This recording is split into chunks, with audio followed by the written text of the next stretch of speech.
Hello everybody, welcome to the Abbots Address. Today is Friday, February 24th, 2017. So, some words, some comments about Dokusan, what it is, how to use it. So, Dokusan is the face-to-face private interview that is in many ways at the center of the Zen practice and the Zen tradition. And it has a primacy of place in terms of how we encounter the Dharma, okay? So many Buddhist traditions rely heavily, if not exclusively, on ceremony or large public discourses, this kind of thing. Academic study is always useful, unless it's not. But the big kicker for us is actually meeting face to face and receiving direct personal spiritual direction. See, and so anything that happens in Dokusan is incredibly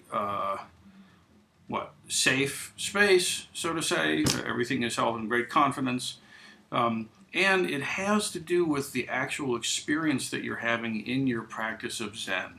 So this is the place where you come in before the teacher and you show your mind and heart and you show what's going on. And the teacher's job description is to be able to connect with what you're saying as much as possible and make some guidance, some direction, some diagnostics about what's actually going on in your Zazen practice. What's happening in there when you're sitting? What's going on? See, and so this gets into the business of how one makes shifts in one's practice. And what I'm talking about, for those who may not know, is specifically what you're doing when you're sitting there doing your Zazen. See, there are a number of different disciplines that are part of the Zen tradition.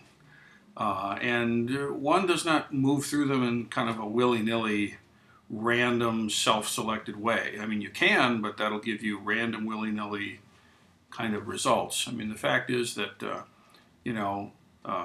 I go to great lengths to be able to be of use in this very specific way. What is going on in your practice? And when we get some connection and some conversation and some demonstration, then I can make some discernments. Reverend Doan can make some discernments about what's going on in your practice and what's the next step for you, if there even needs to be one. See? So it's important that for the sake of Dokusan, for the sake of your practice, that one does not simply kind of grab random articles that seem cool and describe various practices and sort of try them. I mean, you can do that. Nothing's going to, it's not a big problem, but it won't be the same experience as if you just settle down and actually drill into the one practice that you're given with a teacher. Okay? And there's very specific reasons for that. Most people, most of the time, will get right to the edge of where their comfort zone is and then, let's try another one. And get to the edge of their comfort zone is and say, let's try another one, right? And never actually go past that ego barrier. So let's not do that, right? So what I would do, what I've done for years, decades in fact, is go before my teacher, show them what's going on, and then whatever guidance they have about the practice that I should do, whole body, whole mind, whole soul, whole heart, whole everything, right into that practice, full speed ahead. And sort of put on the concern about what a practice should be, what practice I should be doing. I just outsource that all to my teacher. That's their job description. My job is to practice. And so whatever the teacher says, that's what I work on. And the disciplines are various kinds of concentration work with the breath, shikantaza, choiceless awareness, and then koan study. Those are the quick way to describe the different baskets of work that we do.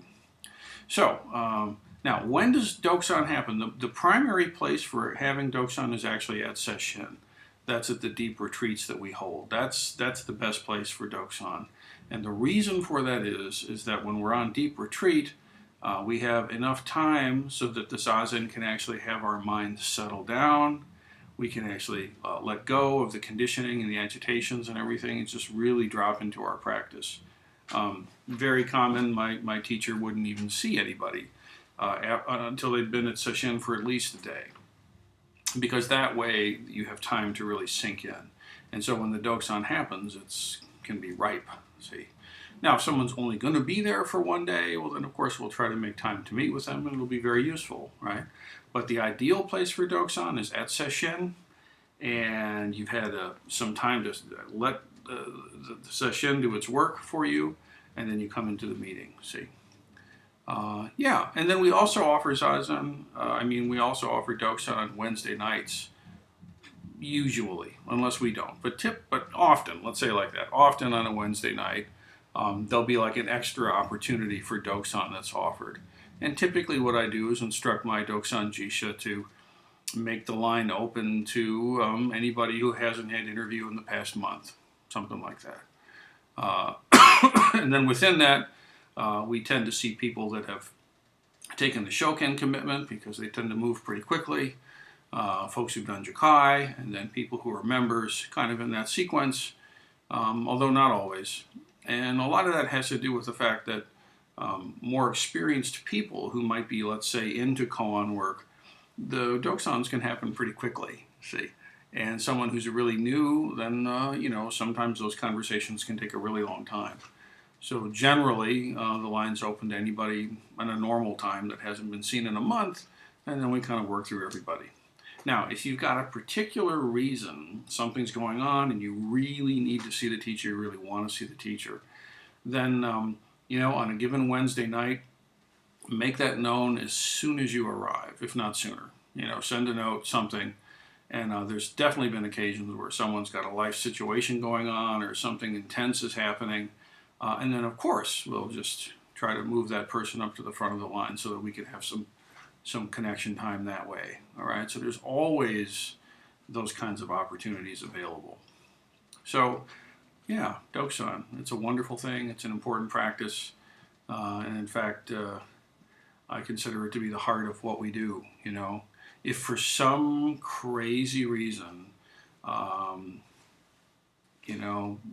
Dharma became illegal in this country and we had to go underground somehow and try to function underneath the radar or something, and all the temple was closed and everything, nothing could happen because of, whatever. Dokusan would still happen somehow. We would find some way to meet. I don't care if it's midnight in a field somewhere. We'll meet and we'll make this happen because that's where the transmission really occurs. That's where the healing really is. That's where the awakening occurs. So, Dokusan, critical. Main place is at Sesshin. Bonus opportunities on Wednesday nights. Always you can reach out if you really need to be in touch, and we'll try to make it work for you. Okay, good. Some announcements. There's a ton coming up right now for the Sangha. There's a lot of really important things happening. Too many for me to put here, but let us begin this way. The Ango Opening session is March 2nd through the 5th, and Ango, again, is the period of intensive training. We have a theme picked out, which I'll unveil next time. And significantly, at the Ango Opening ceremony, which is Sunday, March 5th, we will also have Postulancy Acknowledgement. There are 5 members of the community who have been practicing for quite some time that have expressed interest and been accepted into the seminary, the Great Heartland Sangha Seminary. And so they will be entering a period called the Postulancy, and that is basically from now until the Rahatsu session in December. And it's a time of public discernment. Discerning whether or not an ordained religious life is in fact the way to proceed for these folks. We will mark this entrance into postulancy with the switching out of the Shoken grave practice robe for the same robe, but now in black. And this shall be the marker of the postulancy. And so it's an important day for these folks. Again, it's not getting ordained, but it's publicly saying I'm really discerning being ordained in a very real way, in a very serious way. So I hope everybody can be there for the Ango Opening to celebrate with everyone. Again, this is March 5th that I'm talking about, and then to celebrate with these folks. Now, mind you, it could very well be that some of these folks, all of them, one of them, none of them, might get somewhere into the process between now and December and decide, you know what, this isn't the thing I want to do, or this isn't the thing I want to do now, and that's entirely fine. This is not a problem or a difficulty. This is successful discernment, let us say, okay? So there we are. Now, if people decide and are approved to continue from then they shall enter what's called the novitiate. They'll be novices. And then the end of the novice training results in an ordained assisting priest. So, heads up, more priests on the way at the Great Heartland Sangha. It's an important time, historic actually, in our community's history so far, so please come and be a part of it. And then pretty much right after that, March 7th through 12th, which is the spring break for University of Toledo, where I have my lectureship. During that spring break, I want to call attention to the fact that we're holding our teachings retreat. This retreat is held at the temple. It's a commuter retreat. It goes from 9 to 5 with a little break for lunch in there. And it's a time where we're going to go over specific teachings that relate to the theme of the Ango and to Mahayana Buddhist teachings in general. And we're going to work in some surprises in there as well. So it's very accessible. The days are structured so that one can participate in any day or any chunk of any day. Hopefully people can do the whole thing. It's really wonderful. But it's a lot of reading through sutras and texts, having dialogue about them with myself and Reverend Dawn, doing small group discussions and processing, and a whole lot of fun and hanging out and really getting deep into the teachings of the Dharma. It's going to focus, the first bunch of days are going to focus on compassion training. And then the Saturday is going to focus on the wisdom training. That's the theme of the Ango. We'll be relating to Master Dogen. It's going to be fantastic. So I hope everybody can participate and be a part of things. A lot of more stuff coming up, but that'll do for now. Thank you, everybody. Keep your practice strong, and we'll see you in the Zendo.